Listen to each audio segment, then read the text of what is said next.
it's recognizing that even if it's uncomfortable, even if it's not innate in your skill set as a leader, break it down into a very, very small window of time. Do something uncomfortable for 3 minutes. And over time that does become a greater skill set. And it's not going to be the same as maybe you or I as deeply empathetic women and leaders, but that's okay. Just like for me, it's not comfortable for me to do a lot of things. I put myself in a boxing class recently just as a free trial. Not, and you know what? I'm probably not going to go back, but like it's really good to be uncomfortable. And we've lost that a little bit in this current day. And then we do react. And I think that we can harness that in a much greater way. Welcome to E3, Engage and Empower with Empathy, a podcast brought to you by the Empathy Collective, a consulting firm that helps business leaders inspire change, one conversation at a time. I'm Rebecca Dreamy, your host and founder of the Empathy Collective, and we are building a community of like-minded leaders and experts who all share the same passion, taking care of people at work.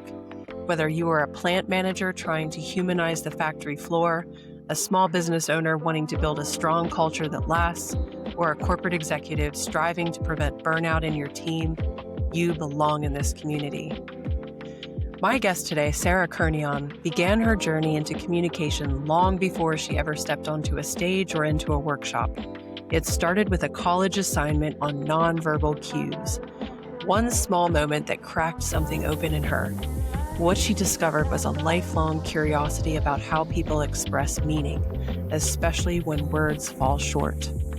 Her path took her into sales, where she mastered the art of persuasive storytelling. But her deepest lessons came later when she became the mother of two extraordinary, non-speaking autistic children. Motherhood didn't just shift her perspective, it rewired her. It taught her to celebrate Inchstones, the quiet victories that rarely make headlines but shape entire lives. And as we talked, Sarah shared something that stopped me in my tracks, something about communication and about caregiving that I haven't been able to shake since she said it.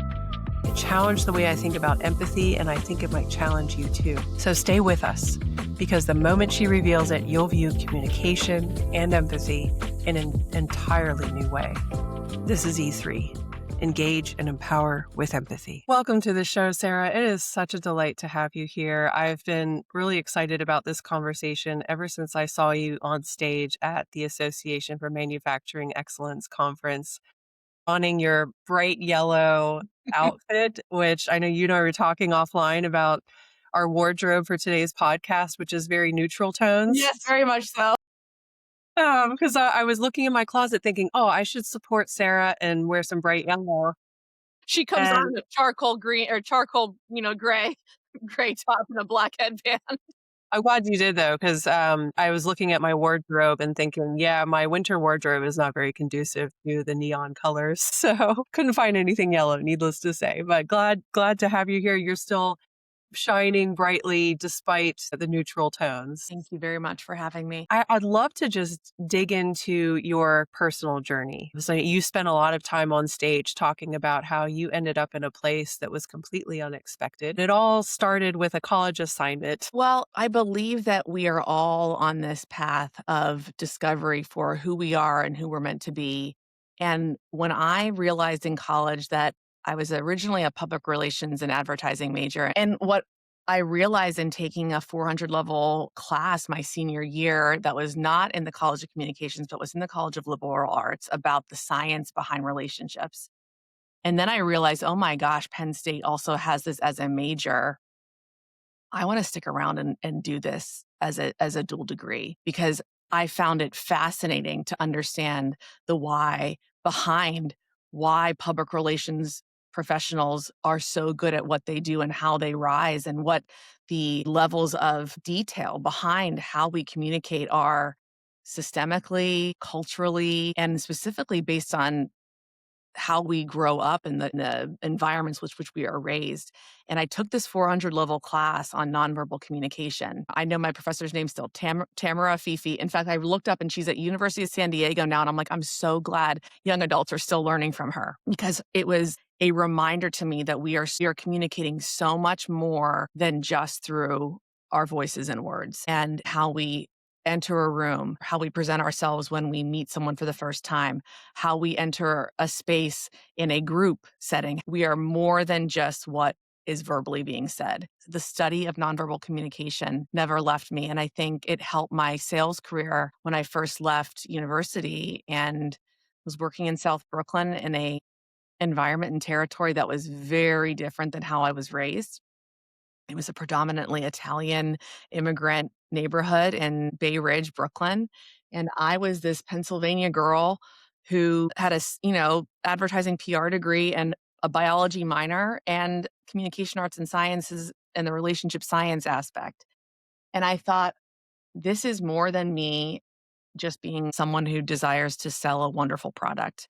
This is about my presence and how I can acknowledge who I'm meeting every day, day in and day out, in an environment that has nothing to do with how and who I came to be. That course, ironically, became the foundation of how and why I think I've been able to lean into being a mother to children with profound autism that are non speakers. That's such an incredible story. The fact that even early on in your young adult life, you just had this intuition or this gut instinct. That's something that you needed to learn. It's almost like it was a foreshadowing of a skill set that you knew you needed, even though you didn't know what was about to hit you. I just was so fascinated by the fact that we are all doing this, that we have behaviors that are communicating before we even say anything with the spoken word. That was always fascinating to me because we all do pick up things about individuals before they ever say anything. How they dress, how they enter a room, their presence, their posture, their walk, the way in which their hands and body drop a bag or pull out a chair. It sounds so silly that all those things add up, but those are all variables of how you communicate internally what's going on and what you are going to say. I see a lot of parallels between, you're studying PR and communications and an interview I had with an Emmy award-winning journalist recently who said something very similar. So she was on TV. But PR, right? It's the same vein. And her whole mantra or her message is that you have to have that stage presence, that you have to exude confidence before you even open your mouth and say anything. And so she now trains other people to have that kind of presence and confidence with body language and nonverbal cues before they even think about the keynote that they're working on or whatever. So I think it's interesting that you kind of took a similar vein. You're using it in a similar way too as a keynote speaker and host of a podcast. But I often wonder, I love your opinion on this. Just at my observation, working in the corporate world for 15 plus years, especially with the advent of technology, we're so distracted. I feel like we're spending less time or paying less attention to those nonverbal cues at work. Mhm. Mhm. In life in general, honestly, we're all just moving at such a fast pace. We're just not paying attention. What is your observation of how that training has helped you kind of slow down a bit, and where do you think leaders who are moving at that fast pace could potentially use some of those skills to be more productive, to help their teams, you know, reduce burnout, all the things that we see happening in the workplace right now? Yeah, I think that the best of leaders are taking in those small, micro, nonverbal cues from their team. I gave a series of internal keynotes to a Fortune 500 construction company, to their internal parents employee resource group.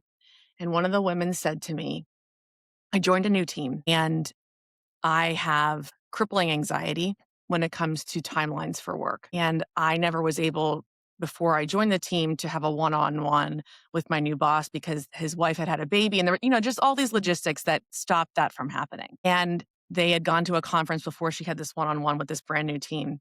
And the manager, while they were walking down the hall, said, I was able to read what you shared with me, but I also want you to know that when we were sitting at the table with this brand new team, I was able to sort of pick up on what your needs were based on how you just shared via email, via a survey about being a new employee on my team, a new member of the team. And I was so thankful because then it reaffirmed what I then witnessed as a leader And he then took her aside in a way that was not anxiety producing. It was a very casual, walking from session to session.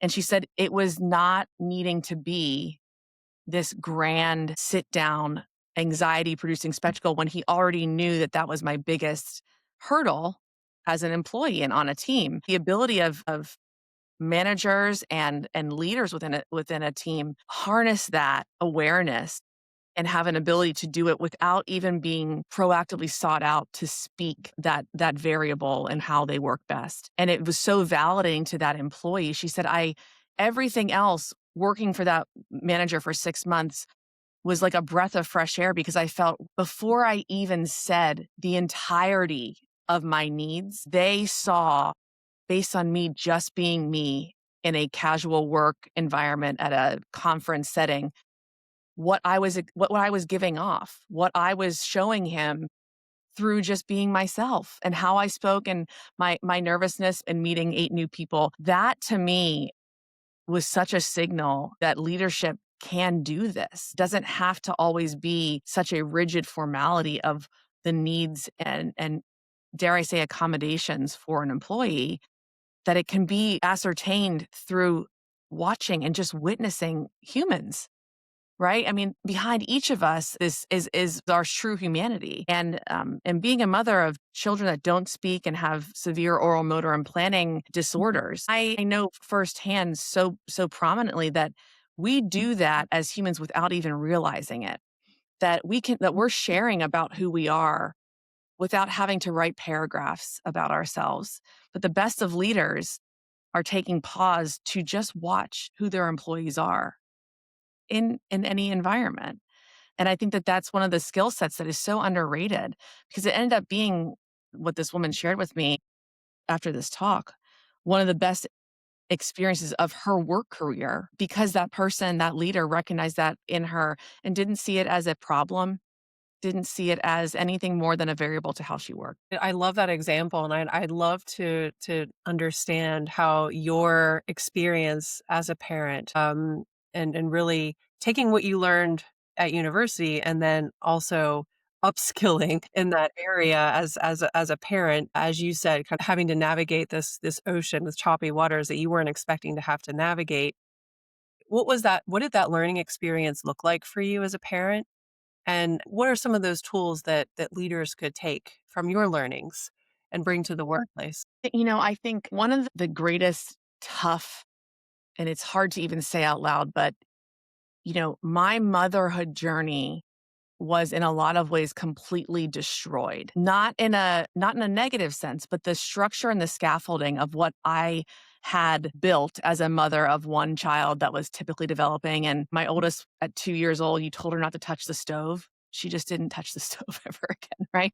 So for all intents and purposes, I was building this mindset, this structure of how I mothered. And when Millie and then subsequently her brother Mac showed us who they were through their own development, it completely destroyed that scaffolding.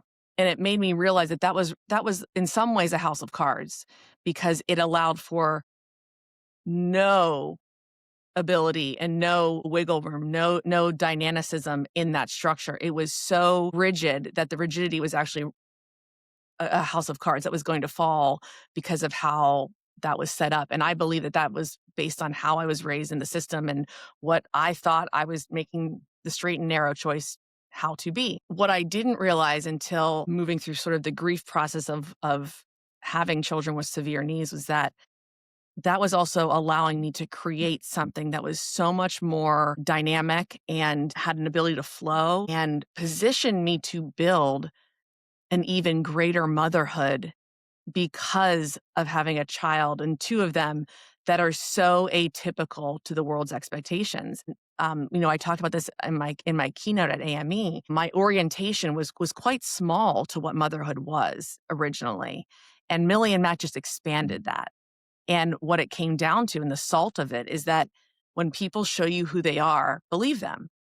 Believe in what and how their struggles are, how they present, any part of how they are alive in your presence, accept it and know that that's going to be the truth for the present moment. And when I looked back and realized that I had studied that in college, and then through my experiences in front facing sales roles, it was incredibly powerful to realize that I was actually building a stronger system of my motherhood journey because of children like Millie and Mac.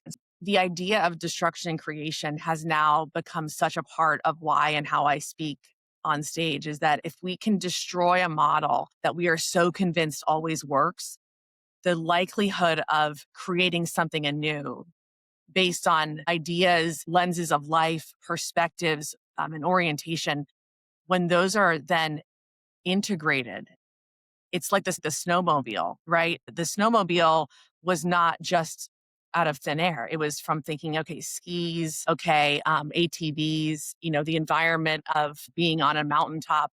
That was a creation of all these different ideas put together to make something better.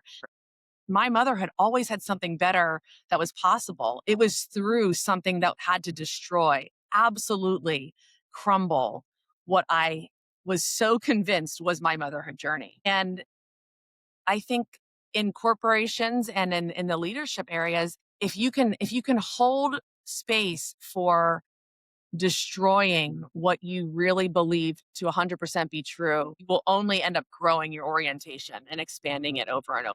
That's a wonderful mindset to adopt in this environment right now, where most leaders I speak to right now can't keep up with the change. Yes. I actually had Yes. someone tell me, change management, forget change management. We're just reacting. Like, we don't have time to plan for change. It's just happening to us all the time. And I mean, Yeah. that's what happened to you as a parent, right? I mean, Right. it wasn't like you had time to prepare for this. You just had a child that was different from what you thought your parenting journey would look like, and then you had to adapt quickly.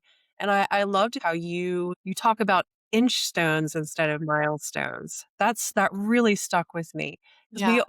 it's one of the corporate terms you hear all the time about milestones, KPIs, what are our progress, what's the progress for this project? And it's all about milestones, what are our project milestones? Mhm. So what's the difference between an inchstone and a milestone, and how does an inchstone help, either a parent or a leader in any context grapple with change and feel like it's more digestible and like they're making progress? The Inchstone mindset came to me because I realized very quickly that when you are a parent and you are in that first year or two of life and you're in the pediatrician's office so frequently and that milestone word is just hammered in you. Like, I don't think I thought about milestones as a person until your child is literally a fresh human. They're like 16 hours old and they're like, here's the milestone chart, roll over by 3 months. And you're thinking, wait, what? I, I, I have been jarred. I now have a task to keep a human alive. Like, this is all I'm thinking about, is like keeping this human alive. It made me realize how often that word was just like reinforced over and over again. And it made me realize quickly through my sort of seeing my atypical children develop that if we are holding this like chokehold on milestones, it is going to actually limit the possibility of what could be, because it actually might be greater than whatever that milestone is like enforcing it to be. And at some point, I'd say when Millie was diagnosed and my son was starting to show some signs of autism very similar to Millie, I thought the only chart that I am going to compare Millie and Mac to are themselves over time. To translate that into a work environment, if you are with a team that has been quote unquote successful or has hit those milestones in the past, to trust what that is so that you can actually then dial into, okay, what actually worked today, what worked really well today, what is the end goal can always be that milestone. And this is where I go back to my studies in communication science. The recognition of small inchstone micro wins, micro moments to get to a final product give fuel to the human behind the work in a way that no cup of coffee, no circle of excellence award, no 3-day weekend ever will.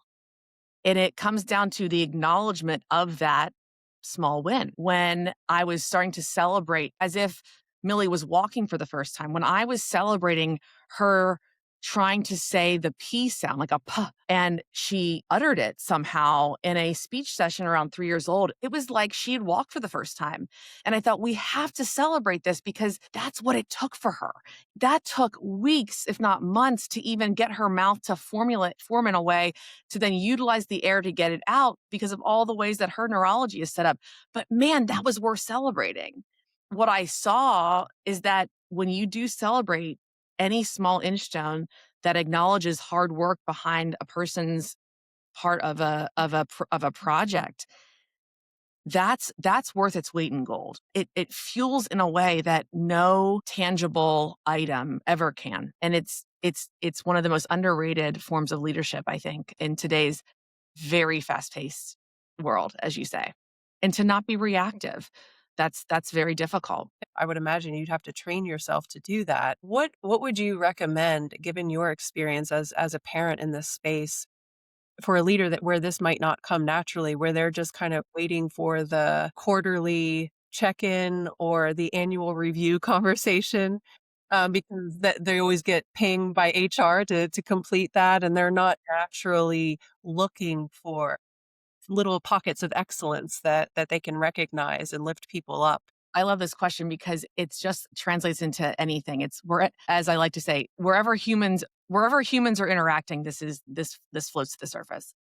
It's nowhere near as time consuming or difficult to sit and set a timer for 3 minutes to write out 5 things about what a employee or a project manager has done well, not even about their performance on a project, but what do they as a human do well. It doesn't take a lot of time. I think that we ruminate a lot as a society over, like, is this worth my time? Is it worth me trying to expand my orientation about how I lead and how I present, or how I go into my quarterly meeting with the CMO or CFO to explain why X has happened. It is definitely more of a psychological soft skill, but everyone has 72 seconds to sit and think about someone. I mean, if you don't, that's something that you need to unpackage a little bit more about time, right? But what I realized over being a mother of children who continue to just be atypical in how they present, the smallest of wins and the smallest of acknowledgments, or the 3 minutes where they are able to try something new, that is huge. And so if we can take that back and just harness that for just even once a year, maybe it's the end of year, like you said, HR comes to you and it's like, we need the reports from each individual. If a leader can sit and say, okay, for 3 minutes, I'm going to think about the small wins that this person does to contribute to the team, there is zero downside. Zero. The only downside would, as I experienced in the shock of having not one, but 2 children with a similar diagnosis, the only downside is your discomfort, is the leader's discomfort. I had wild discomfort at first with the diagnoses and what that meant for my life. But discomfort isn't unsafe. Discomfort actually, I think, is a better word for like seeding growth.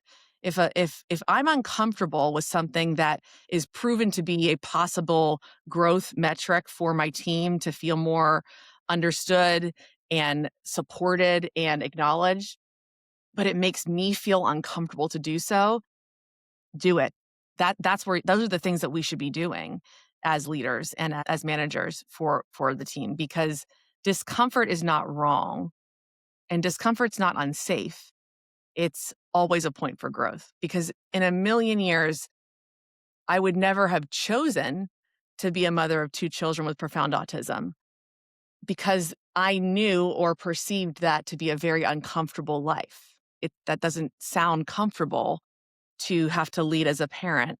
And yet, what happened in the process of me accepting that was, how do I grow from a situation that's so uncomfortable to realize that discomfort actually ended up expanding everything I thought and how I saw the world in a way that if I hadn't moved through that discomfort, I would have stayed so stagnant and would not have become the best version of who I was meant to be as I evolve as a human. It's recognizing that even if it's uncomfortable, even if it's not innate in your skill set as a leader, break it down into a very, very small window of time.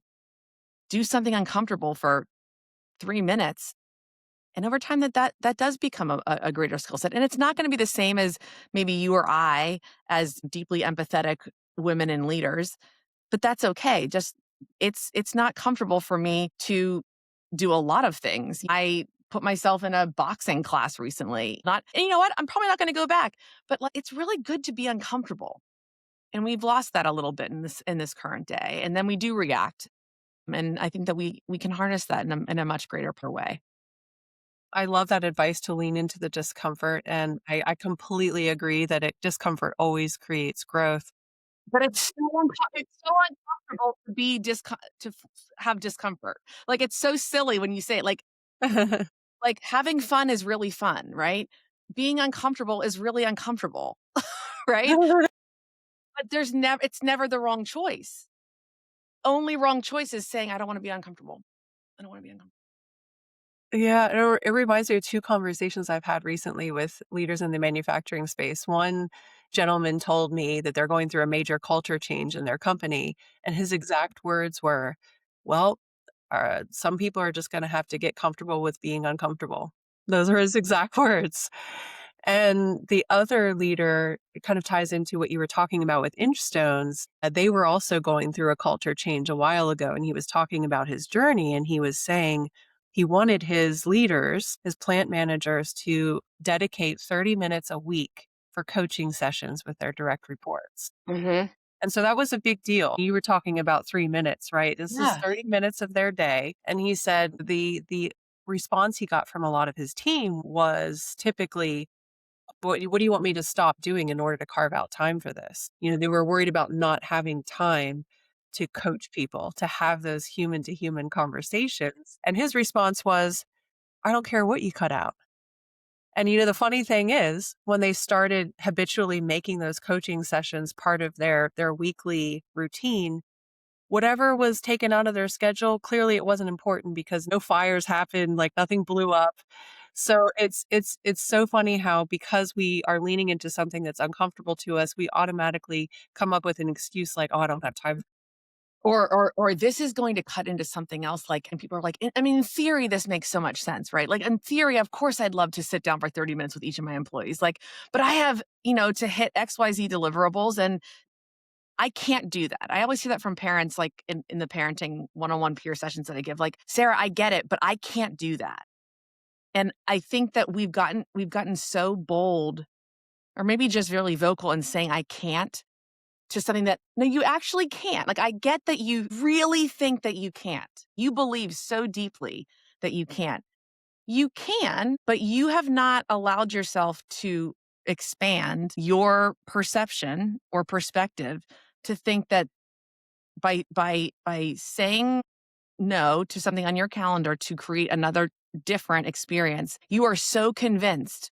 And if you are so certain that that is the way you're going to win, you're gonna be in for a rude awakening because, like you said, there are things that can fall off the calendar that create space, and guess what? Time changes in a way through trying something new and a cultural change like that. Yeah, and that your mindset shifts in as to what Mhm, is important, what to mhm, prioritize. mhm. So, Yeah, and I'm yeah. sure you went through that same experience as a parent. It's like Yeah, priorities became very different, very, very different. diagnoses for your children. Yeah. So you've talked about a lot of interesting things today, Sarah, a lot of interesting nuggets for leaders, and really taking those small steps to be more expansive and open up to the possibilities of making the unseen seen. If you could give leaders just one sentence to remember about empathy or Inchstones or all the wonderful things we discussed today, what would it be? What would be your big takeaway for today? I would love to just charge all these leaders with the idea, don't ruminate and think about it. Just do it. we are in a culture that we try to process and make the right choice so much that we are carving into the time that will actually create the space for the human connection to happen. We're stuck in these loops, these like ruminating loops of like, well, if I do that, then this is going to take a backseat and all that. Just do the next right thing that has been proven to um to bring about like the depth of the humanity of your employees. For like I said, it does not have to like 30 minutes. That's phenomenal, but that's a lot. That's intense.